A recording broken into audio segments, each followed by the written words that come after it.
como está? Como foi a sua semana? Estamos juntos mais uma vez para estudar a Bíblia, a Palavra de Deus. Antes, porém, nós vamos orar. Querido Deus, colocamos a nossa vida, a nossa mente, a nossa boca diante do Senhor, para que o Teu Santo Espírito oriente-nos no ensino da Tua Palavra e os nossos corações possam recebê-la. É a oração que fazemos no nome de Jesus. Amém. Muito bem, meus queridos. No nosso último encontro, eu disse que nós estaríamos estudando a carta de Paulo a Timóteo a partir de um texto do pastor Darcy dos Leck. E é muito rica a lição que vamos falar de pastor para pastor. Muito provavelmente nós vamos desmembrá-la em umas 3 partes para nós citarmos os textos e até mesmo, se pudermos, achar e ler o texto para você enquanto nós estivermos nos baseando no ensino da palavra do Senhor. Amém, querido? Conta-se que a partir de um classificado escrito no London Times, o texto dizia: procura-se um homem para uma viagem perigosa, salário baixo, o lugar é frio, os lugares têm muita escuridão e os meses são longos, há um perigo constante. Não se garante o retorno. Diz que houve muita procura e muita resposta, dado ao anunciante, de quem anunciava a convocação, de quem colocava e quem procurava alguém para trabalhar nesse lugar tão inóspito. É para ilustrar, meus queridos irmãos, que o Senhor Jesus Cristo, se escrevesse hoje um classificado, ele arrolaria muitos trabalhadores. Muito provavelmente o texto dele dizia assim: procura-se homens e mulheres para edificar a minha igreja. Olha, vocês serão mal interpretados, vocês terão dificuldades mesmo com aqueles que vocês vão trabalhar dentro desta igreja. Há um inimigo invisível que vai atacá-los em todos os momentos. E o resultado do trabalho, a recompensa, só será feita quando todo o trabalho houver sido completado. Creio que o Senhor Jesus Cristo continua fazendo e chamando pessoas a fim de que elas abandonem os seus lares, as suas ambições, suas próprias vidas e se dediquem à obra de Deus, se dediquem à plantação de igrejas, se dediquem à pregação para a salvação de almas. A despeito destas colocações e de tudo que fizemos, há muitas propostas que o Senhor faz. A maior delas é que essas pessoas serão alegres e elas estarão sempre dispostas a caminharem juntas no reino de Deus, e a maior recompensa será bem-estar, servo bom e fiel. Mas não é assim da noite para o dia, não é do momento para o outro que as pessoas que desejam trabalhar no reino de Deus já poderão entrar nele e fazê-lo. A palavra de Deus nos diz, e o apóstolo Paulo é enfático em dizer, por exemplo, que as pessoas precisam ser capacitadas, muito bem capacitadas. E esta primeira capacitação começa com o próprio Deus, através do seu Santo Espírito, trabalhando na vida dessas pessoas. Quando Jesus chamou os discípulos e disse que os enviaria, diz que eles deveriam ficar reunidos num lugar para serem revestidos de poder e ser-me-eis testemunhas, tanto em Jerusalém como em toda a Judéia, Samaria e até os confins da terra. O outro nível de capacitação é a instrução dentro da própria palavra de Deus. Daí nós estamos estudando esses textos chamados de cartas pastorais ou epístolas pastorais, que vêm com essa função muito especial e muito específica, orientando, dirigindo, conduzindo a vida de Timóteo e de Tito. Tomás de Aquino, em 1250 depois de Cristo, ele chama a carta a Timóteo de um tipo de regra pastoral. Ele diz que esta aqui é uma carta que vai demonstrar que aqui também há orientação necessária para ele treinar os líderes, os bispos. É uma carta que vem recheada, por exemplo, a segunda, de muita orientação para a ordem da igreja. E então, depois do século XVIII, elas foram chamadas de epístolas pastorais ou cartas pastorais, pelo seu conteúdo que vem orientando Timóteo e vem orientando a Tito com assuntos relacionados à casa de Deus. E dizem que até hoje essas cartas, e é verdade isso que nós estamos afirmando, que elas são uma súmula de orientação para pastores e líderes, para as nossas denominações, para nós podermos em todos os tempos ensinarmos no seio da igreja. Com relação à autoria, não há nenhuma dúvida, ainda que alguém queira distorcer, mas estas cartas foram escritas no final da vida terrena do apóstolo Paulo. Elas foram escritas, meus queridos, para tratar de problemas de ensino falso. Havia um impacto muito grande, impacto negativo dentro das novas igrejas. E essas igrejas estavam enfrentando ameaças não de fora, não externas, mas ameaças internas. Então o apóstolo Paulo vai admoestar os seus auxiliares que eles enfrentem esses grupos perigosos internos e que mostrem o ensino correto, de forma piedosa, é claro, mas eles devem organizar e treinar líderes para todas as congregações, para que pessoas que venham de fora não possam minar os ensinos da palavra de Deus.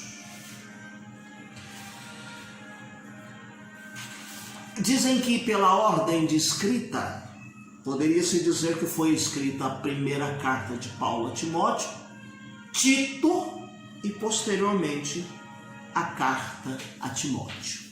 O que nós poderíamos falar a respeito do propósito e da teologia? E nós vamos caminhar 9 pontos rapidamente e vamos parar nele. É o seguinte, que esta carta vem repleta de encorajamento para um jovem obreiro cristão que estava enfrentando muitos problemas numa igreja organizada numa grande cidade. Veja, ele é jovem, ele está numa igreja em que está numa grande cidade e há reflexos de dificuldades, e então ele precisa ser orientado pelo apóstolo Paulo. Vamos aqui fazer um sumário de alguns problemas que ele vai estar enfrentando. O primeiro deles é o que nós citamos, que ele era um jovem pastor. E no seio da sua igreja haviam muitas pessoas idosas.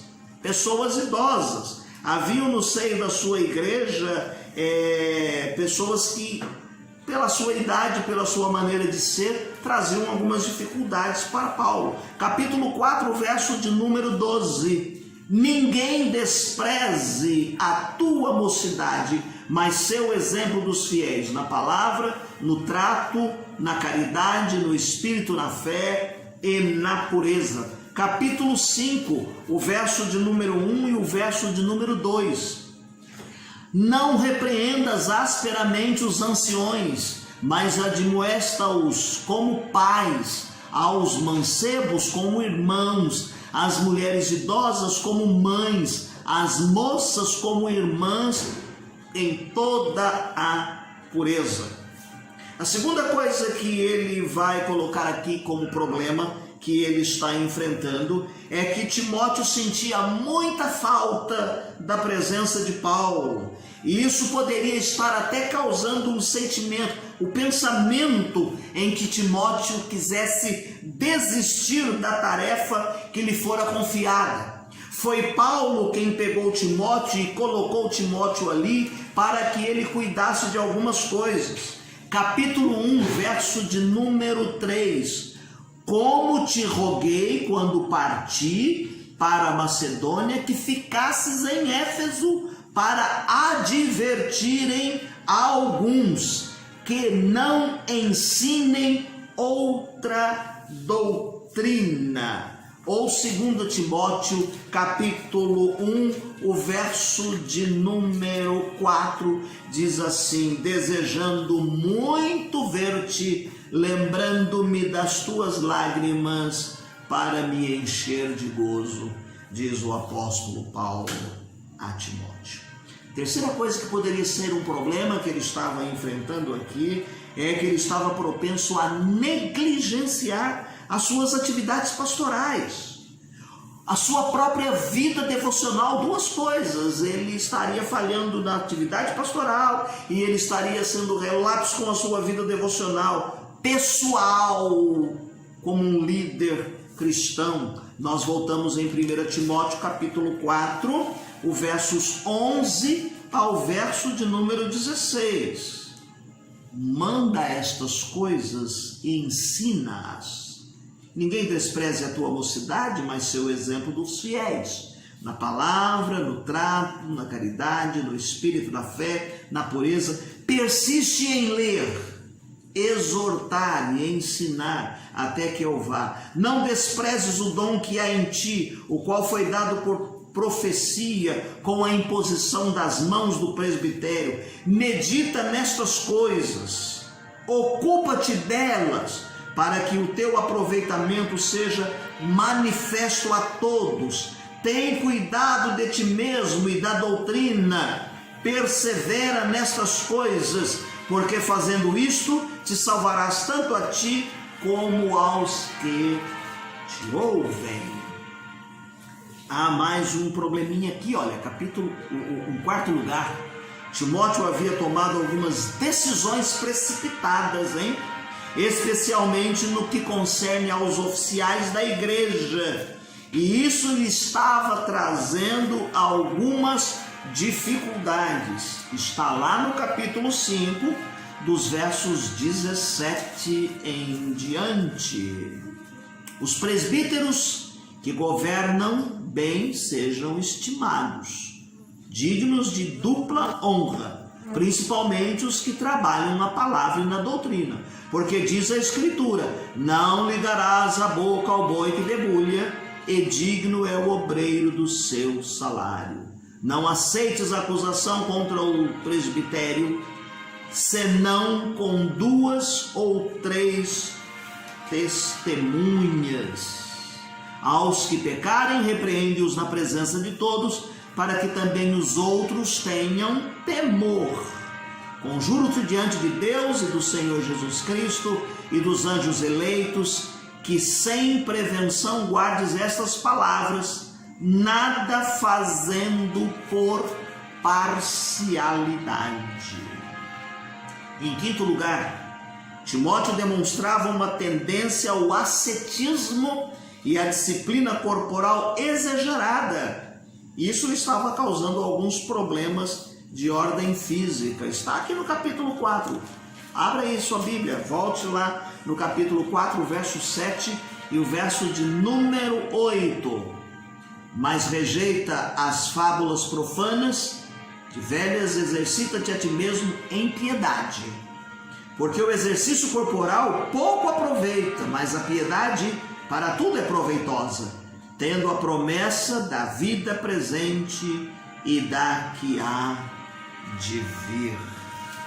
Ainda vamos lá no capítulo 5, o verso de número 23.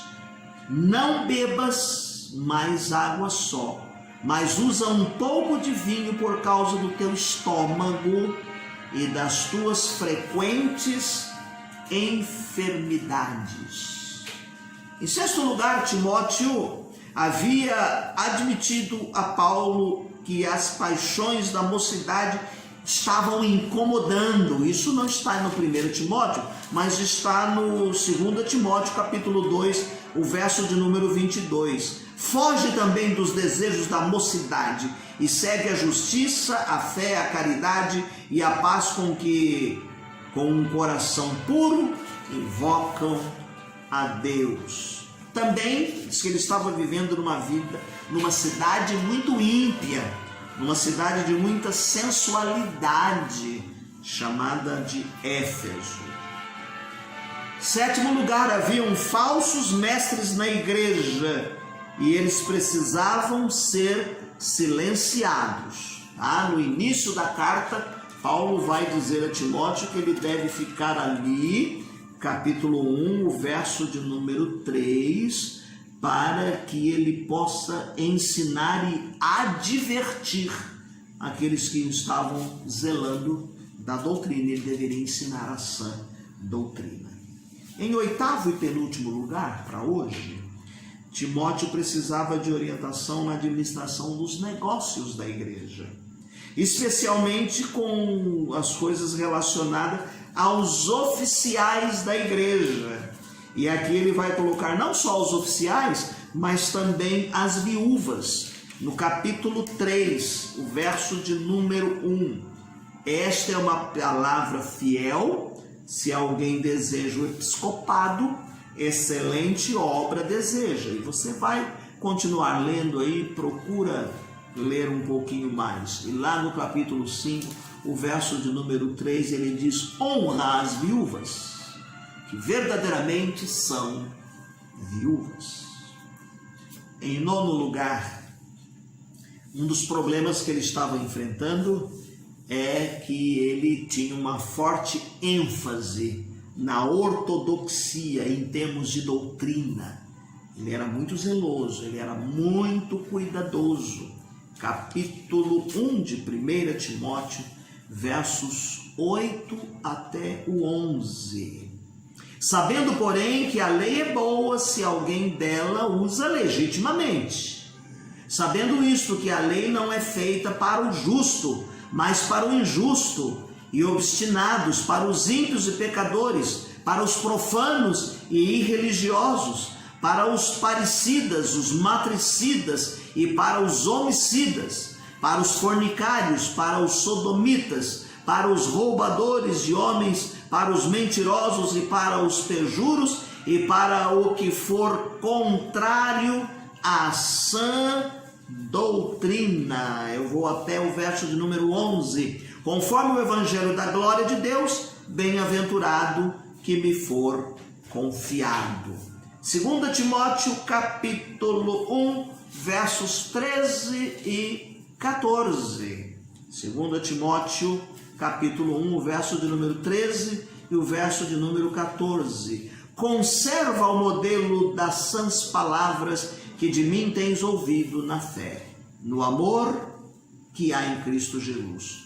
Guarda o bom depósito pelo Espírito Santo de Deus que habita em vós. Hoje vamos até aqui nesta parte desta maravilhosa primeira carta escrita pelo apóstolo Paulo ao jovem pastor Timóteo, consequentemente extensiva também a Tito. Nós disponibilizamos no final desta lição os textos bíblicos para que você possa fazer a sua leitura diária, tá bem? Não deixe de fazer a sua leitura diária. Leia mais uma vez aí a primeira carta do apóstolo Paulo a Timóteo, porque nós vamos nos deter em mais 2 encontros nesses textos, e aonde nós pudermos nós vamos ler os textos para que eles fiquem reforçados dentro dos ensinos da lição que nós nos propomos a compartilhar com os irmãos. Não deixe de fazer a leitura diária, como eu disse, e aquele formulário que a Primeira Igreja Batista disponibilizou no início do ano tem como meta a gente ler a Bíblia toda durante este ano de 2020. Termino este encontro lendo uma linha do hino de número 438, ouvindo de Jesus. Disse Jesus: ide por todo o mundo e pregai o eterno dom, a salvação que com amor profundo dá o Deus gracioso e bom. Tendo na cruz a afirmação do amor, proclamai o dom do Redentor. Ó, conquistai, almas perdidas buscai, o pecador enfermo e quase moribundo. Vamos, irmãos, levar esta luz ao mundo inteiro. Vamos, irmãos, levar. Esse dom é verdadeiro. Vamos, irmãos, pregar, muito confiados no Cordeiro, que na cruz já fez a nossa redenção. Que Deus te abençoe. Tenha uma semana feliz e abençoada.